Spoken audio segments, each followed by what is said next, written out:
On today's episode of the Second Swing Thoughts podcast, we have a great interview from Titleist. We were down at Titleist Performance Institute last week, captured a bunch of content.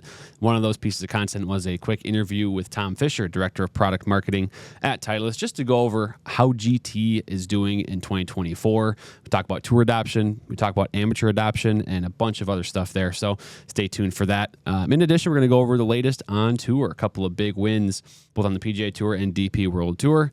And lastly, I got a cool second swing finds for you. So stay tuned for another great episode of the Second Swing Thoughts podcast.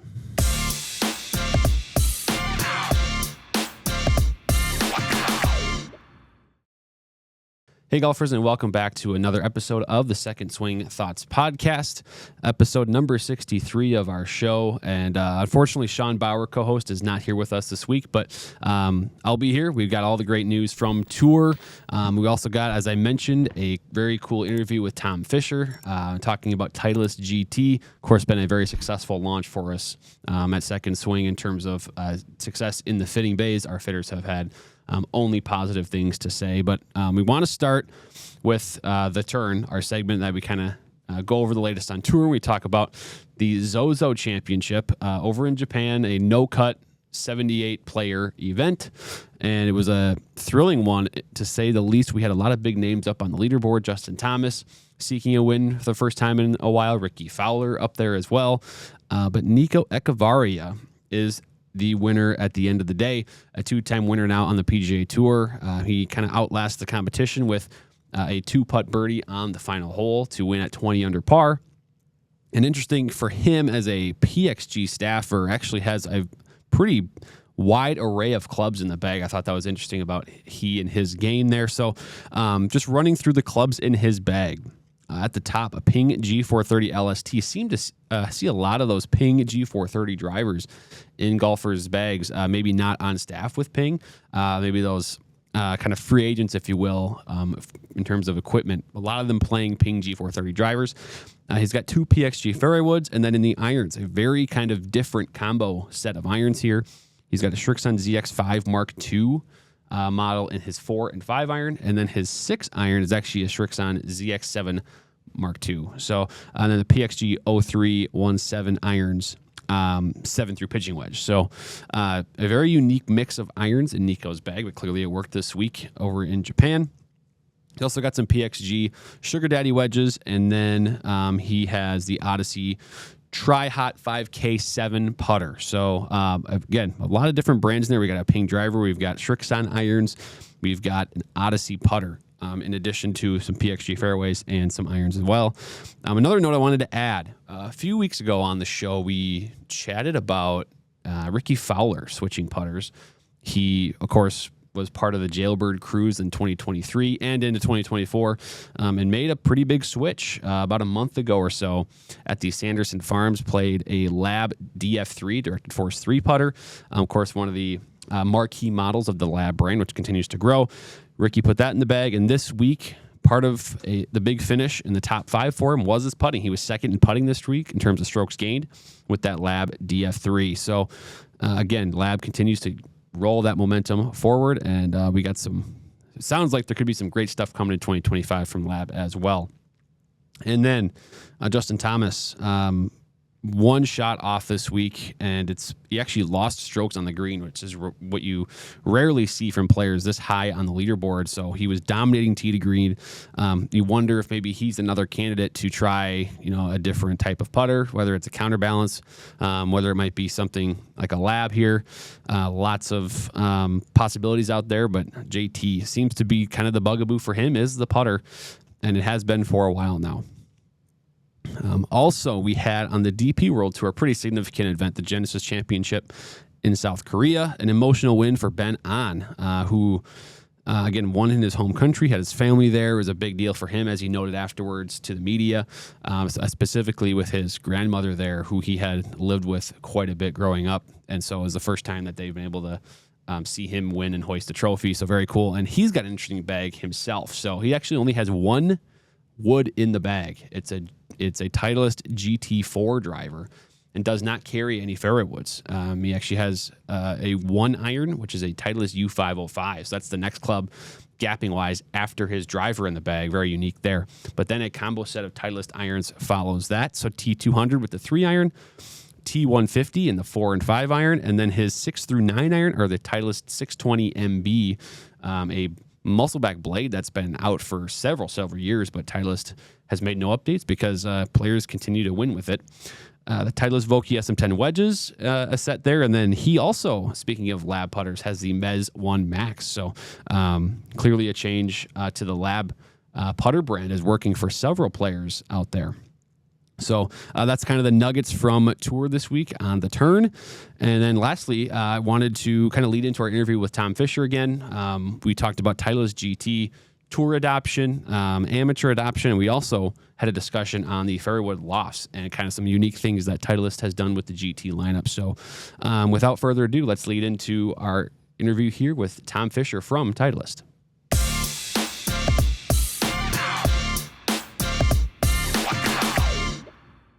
Okay, now welcoming on the Second Swing Thoughts podcast, we've got Mr. Tom Fisher, and this is a special one. We are at Titleist Performance Institute at the Titleist Content Studio. So different from our traditional setup, but it's because we wanted to get an update from you guys on how GT is doing, and so nobody better to ask than you, Tom.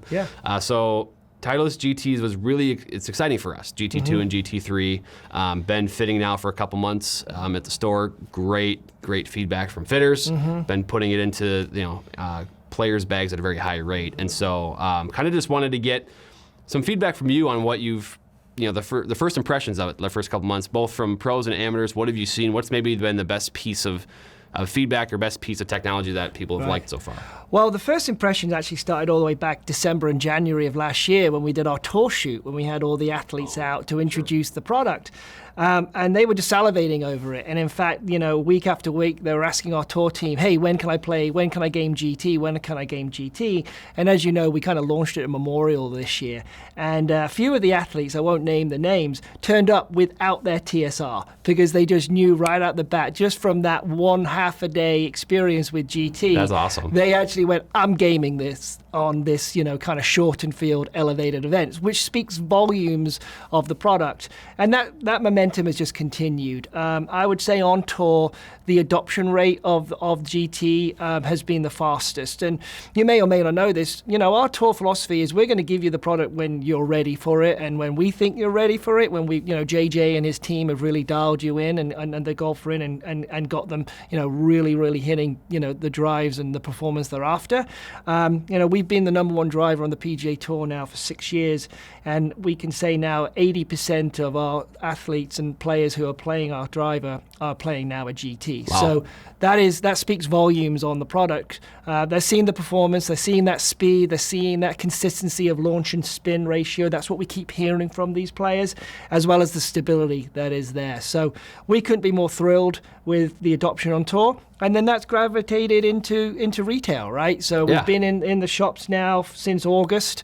And your fitters, we were talking earlier with your fitting team about how excited they've been about it, the momentum and how many people are coming in and asking for it and getting fit for it and seeing the performance. And we're seeing that with all of our partners and with golfers alike, how this thing has really caught fire and it's going to continue. Yeah, it's been some crazy momentum right away. And I like especially what Titleist has done with the products to make them, I don't want to say they don't necessarily overlap, but there's a lot of reason that a player, say, from the previous TSR series might be going from a 3 to a 2 or a 2 to a 3 or even 2 to a 4. Yep. The GT4 now is much more versatile than it was in the previous series. So I kind of wanted to get, if you have maybe some rough estimates of the distribution of maybe the drivers, GT2, GT3, and GT4, what type, or I guess what percentage of golfers out there are playing each, and then maybe the same thing but for tour.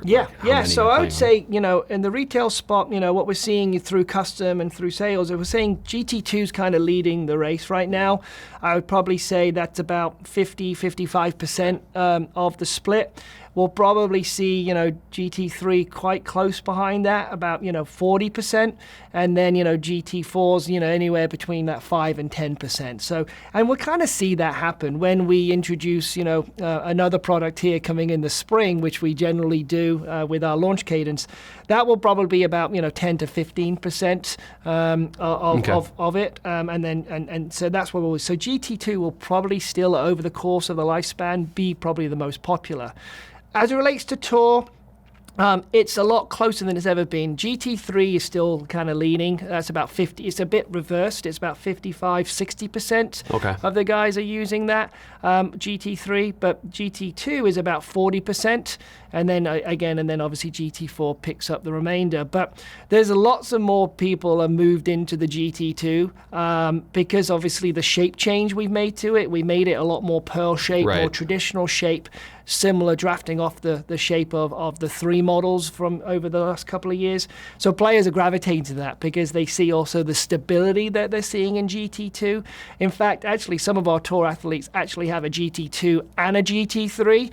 Even though these are the best players in the world, they sometimes have, weeks where their swing is not feeling quite where it needs to be.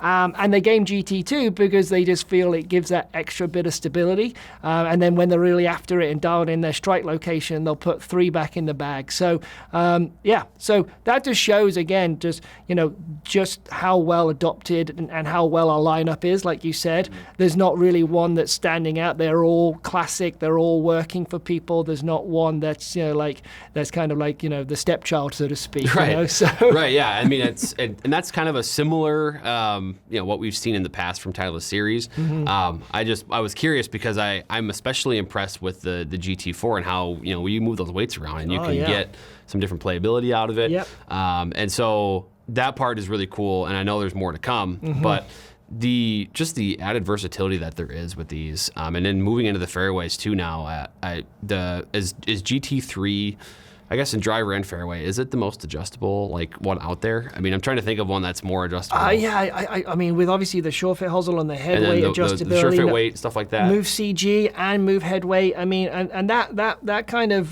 that story rings through all of our products, right? Yeah. All of our products have all this adjustability. But no, I mean, the 3 you can real dial golfers in, obviously, with that short fit track up front, moving heel to toe, obviously with the short fit weight, with all the settings you've got to change loft and lie independently. So unbelievable adjustments. And then you've got the GT2, which is just obviously got head weight adjustability there.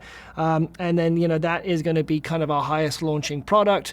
We pretty much offer the widest range of lofts in that as well. So we go from 13.5 all the way up to 21. So again, giving golfers options all the way through, maybe a stronger lofted fairway wood off the tee, or obviously using a 7 wood, to get that ball up in the air, get it into the greens, which, we've seen such a, kind of a surge of high lofted fairway woods, not only on tour, but, also at retail as well. Yeah, I think what's cool about it too is that you guys offer the GT2 13.5, 15, 16.5, 18.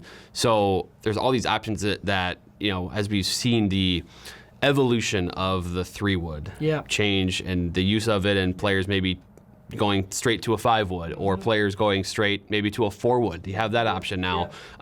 What was that?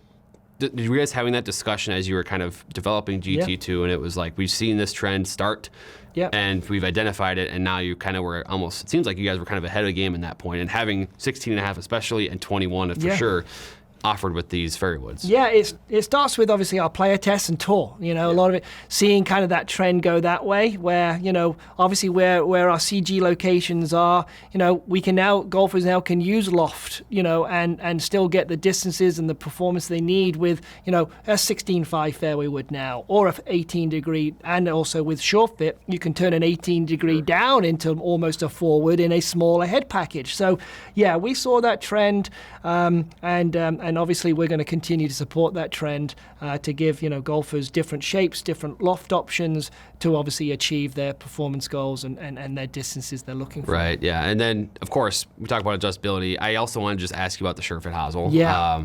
Because I keep saying stuff about our fitters and what the fitters keep saying, but there's so much that they have to say, and the sure fit hosel is their favorite tool to use. There's just so many options. Yeah. loft and lie adjustments that can be independent, 16 total settings. Yeah. It's their favorite thing to use. And so what makes it so successful? Like what are you guys most proud of with that? Oh, I think it's just, no one's ever the same, right? So obviously, like you said, you've got 16 different settings where you can change loft, you can change lie, you can change face angle. So where in the past, there was all these bonded products, and there were obviously sure fit hosels or adjustable hosels that have come out since after, but nothing that gives you this independent change. And by changing loft, changing face angle, changing lie, it can make dramatic differences in performance, right? Based on your angle of attack, your face position, what you look of, what gives you confidence. Your fitters now basically have a tow truck on the end of a shaft, basically, right? They can bend it, they can add loft, they can take loft away, they can change the face angle to their needs, to the golfer's needs, to unlock even more performance. And then you add that obviously with all the sure fit weights as well, where you also move CG and headset and head weight, and then the slew of custom shafts that you also have in your fitting bays. Oh my goodness, there's nothing that that can't be done in a fitting bay to optimize a golfer's game. Right. So we're now we're into the last, I guess, quarter of 2024.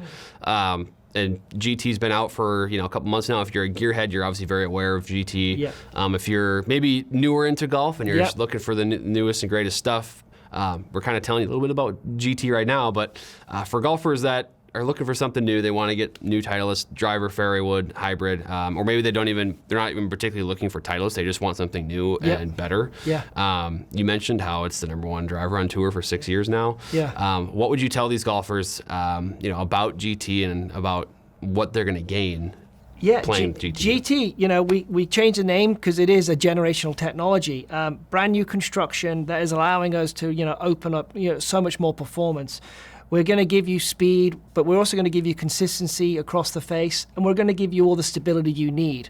Stability is a big talking point right now with inertia, and this has got bags of inertia in it. So you're going to get speed, you're going to get consistency, and you're going to get stability. And you're going to get that across all our models, which all have different CG locations, which when you go get fit, you'll really find the right one for you to really dial in your performance. It's brilliant. It looks like a Titleist. It feels like a Titleist, but it's got brand new materials that's never been used in the industry before, and as you've said, adoption on tour has been absolutely through the roof. We're seeing it at the retail. So if you haven't hit it yet and you haven't gone and got fit at Second Swing yet, I would say, what are you doing? Right. Get there right away. Go and try this out. You won't be disappointed. Yeah, that's actually, you mentioned one more of my favorite things, which is just it still looks so clean, like a Titleist driver, fairway wood, hybrid has in the past. Yeah. So Titleist was able to achieve all these changes and updates without changing the look in any big way. So really exciting stuff. We're pumped about GT already, and we're pumped of where it's going to be heading in 2025 as well. So Tom, thanks for the time. Thanks for having us here at Titleist this week. It's there's a lot of fun content coming as well from our visit here, so stay tuned to the YouTube channel for that. But thanks again, Tom. This was awesome. Pleasure. Anytime, Drew. Cheers, mate. Bye, guys.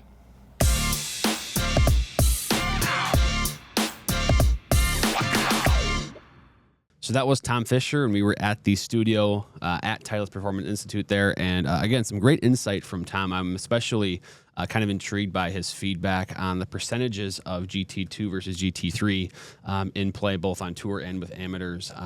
Especially how he noted that the use of GT2 continues to increase on tour as that shape can kind of gets closer and closer to the shape of the GT3 in terms of those different player profiles. So again, schedule a fitting for GT if you're interested in that new product. It's been awesome in the fitting bays. Our fitters have only provided some really good feedback on that. So if you're looking to increase performance off the tee or maybe with your fairway woods, GT is certainly not a wrong choice by any means. So moving forward on the YouTube channel, we've got a bunch of content coming out also from this trip that we took to Titleist.